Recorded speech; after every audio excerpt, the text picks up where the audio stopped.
جناب صدر، عہدیداران بار، میں بہت مشکور ہوں کہ آپ نے یہ اجلاس آج بلایا اس ایشو کے اوپر۔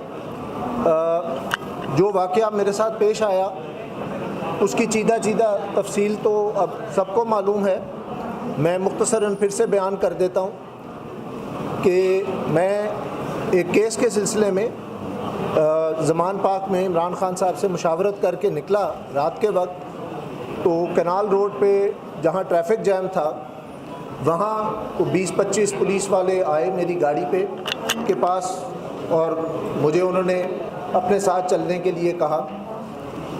چونکہ ٹریفک جیم تھا تو میں رجسٹ تو کر نہیں سکتا تھا اور کرنے کی کوئی فائدہ بھی نہیں تھا، بٹ یہ چیز بڑی کلیئر تھی کہ ان کو میری گاڑی کا نمبر فیڈ کیا گیا تھا جو انہوں نے مجھے بتایا بھی، اور ان کو پولیس کو یہ انسٹرکشنز تھیں کہ اس گاڑی میں جو بھی ہوگا اس کو انہوں نے اٹھا لینا۔ وہاں سے مجھے وہ قلعہ گجر سنگھ کے تھانے میں لے گئے پولیس کی گاڑی میں بٹھا کے۔ وہاں پہ مجھے کوئی گھنٹہ سوا گھنٹہ انہوں نے بٹھایا، میرا ایک کمرے میں نام نوٹ کیا، اور پھر SHO صاحب مجھے اپنے کمرے میں لے گئے۔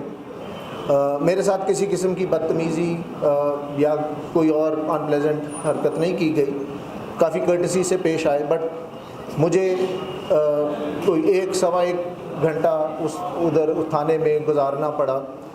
مجھے کوئی اریسٹ وارنٹ نہیں دکھایا گیا، مجھے اپنے خلاف کسی مقدمے کے بارے میں کوئی اطلاع نہیں دی گئی، مجھے نہیں بتایا گیا کہ مجھے کیوں اٹھایا گیا، اور مجھے نہیں بتایا گیا کہ مجھے تھانے میں کیوں رکھا گیا۔ میں نے 1-2 دفعہ پوچھنے کی کوشش کی تو ایک معنی خیز مسکراہٹ کے بعد مجھے یہ بتایا گیا کہ بھنڈاری صاحب آپ کو پتہ ہے کہ کیا ہو رہا ہے آج کل۔ سو ہم سب اندازہ لگا سکتے ہیں کہ یہ کیوں ہوا اور کس کے کہنے پہ ہوا۔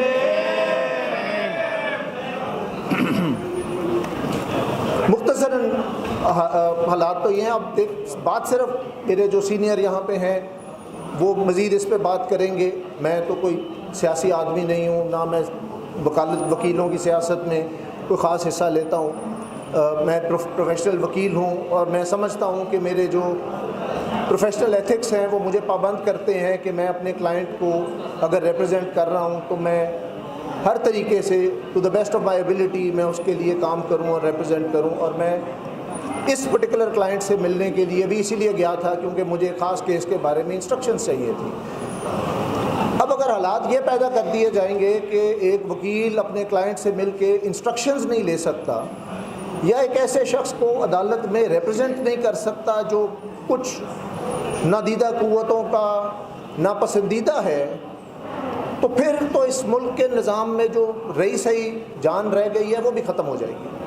پھر تو آپ عدالتی نظام کو ختم کر دیں، پھر آپ ملٹری کورٹس بھی چھوڑ دیں، پھر ملٹری کورٹس کی کیا ضرورت رہ جائے گی؟ اگر وکیل اپنے کلائنٹ سے مشورہ نہیں کر سکتا اور اپنے وکیل اپنے کلائنٹ کو کسی بھی عدالت میں ریپرزینٹ نہیں کر سکتا تو پھر کسی بھی عدالت کی کیا ضرورت ہے؟ پھر ہمیں ریاست کی کیا ضرورت ہے؟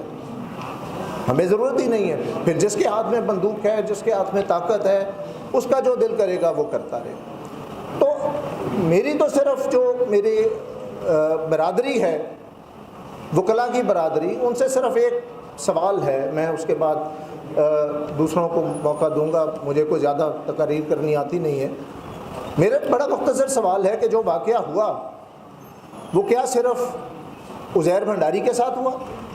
کیا اس میں جو پیغام پوشیدہ تھا وہ صرف عزیر بھنڈاری کے لیے پیغام تھا، یا وہ تمام وکلاء کے لیے ایک پیغام، ایک تنبیہ تھی کہ تم سب باز آ جاؤ، تم سب وہ کرو جو ہم چاہتے ہیں، اور تم میں سے کوئی وہ نہ کرے جو ہم نہیں چاہتے؟ تو اس کا یہ سوال میں صرف آپ سب کے سامنے چھوڑ رہا ہوں اپنے وکلاء بھائیوں کے لیے کہ آج پر کل یہ میرے ساتھ ہوا تو کل آپ کے ساتھ ہو سکتا ہے، پرسوں کسی اور کے ساتھ ہو سکتا ہے، and where will it and? میں تو یہی سوچتا ہوں کہ جی یہ نظام، یہ ادارہ ہمارے ہاتھ میں امانت ہے، امانت ہے ہماری مستقبل کی نسلوں کے لیے۔ ہم نے اپنے بچوں کے لیے اس نظام کو بہتر کر کے جانا ہے، نہ کہ اس کو اس حالت میں چھوڑنا ہے کہ ہمارے بچے ہم سے شکوہ کریں کہ جی ہمیں آپ کہاں کس کے حوالے کر گئے. تو یہ میرا بڑا مختصر سا سوال ہے جی، اور آئی ہوپ کہ یہ ایوان اس کا آج بھرپور طریقے سے جواب دے گی کہ یہ واقعہ میرے ساتھ پیش آیا ہے یا وکلا برادری کے ساتھ اور اس پورے نظام کے ساتھ پیش آیا ہے. یہ حملہ کس پہ ہے، ایک وکیل پہ ہے یا نظام پہ ہے؟ میں اس سے آگے کچھ نہیں کہوں گا. اس کا جواب آئی ہوپ کہ ہمیں آج مل جائے گا. بہت شکریہ.